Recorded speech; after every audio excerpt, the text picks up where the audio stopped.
आज स्थानीय जयदेव भवन ठारे राष्ट्रदीपर षष्ठी पूर्ति समारोह कार्यक्रम अवसर में मुख्यमंत्री श्री मोहन चरण माझी कहते जे राष्ट्रदीप ओडिया संवादपत्र जगत रे एक उज्जवल आलोक वर्तिका।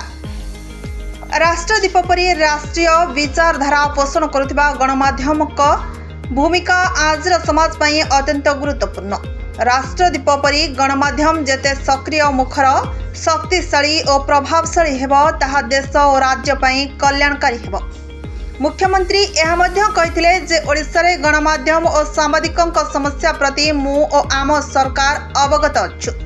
एने विभिन्न सांबादिक संगठनक पक्षरु सरकारंकर जे दृष्टि आकर्षण करा जायछि से दिगरे कोन करा जाय परिबो एति प्रति आमे संवेदनशील अछु और समस्यार समाधान पई सक्रियता पूर्वक चिंता करूछु।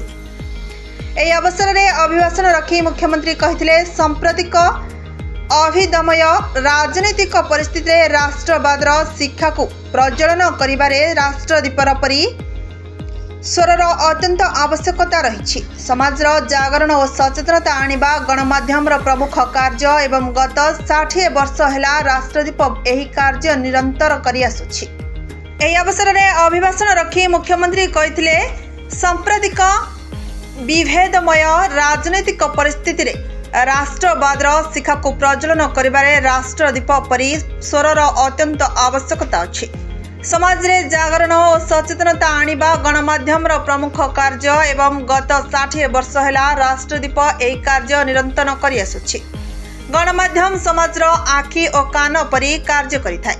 गणमाध्यम अधिकरु अधिक पाठक बा दर्शक संख्या वृद्धि करबा सहित अधिक पेशादार मनोभाव नहीं तथा समाज प्रति दायित्वबोधर भावना नहीं कार्य कले यह तांको पई तथा समाज पई मंगलमय हेबो।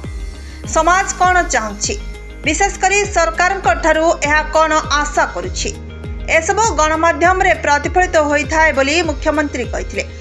उक्त कार्यक्रम रे मुख्य वक्ता तथा लेखक और चिंतक एवं इंडिया फाउंडेशन अध्यक्ष डॉक्टर राम माधव कहिथिले जे आजिर परिवर्तनशील समाज रे राष्ट्रदीप भली राष्ट्रवादी खबर कागज सर्वदा राष्ट्र हित रे एवं राष्ट्रीयता चेतनार प्रचारक साजिछि। ब्यूरो रिपोर्ट ना ओडिशा।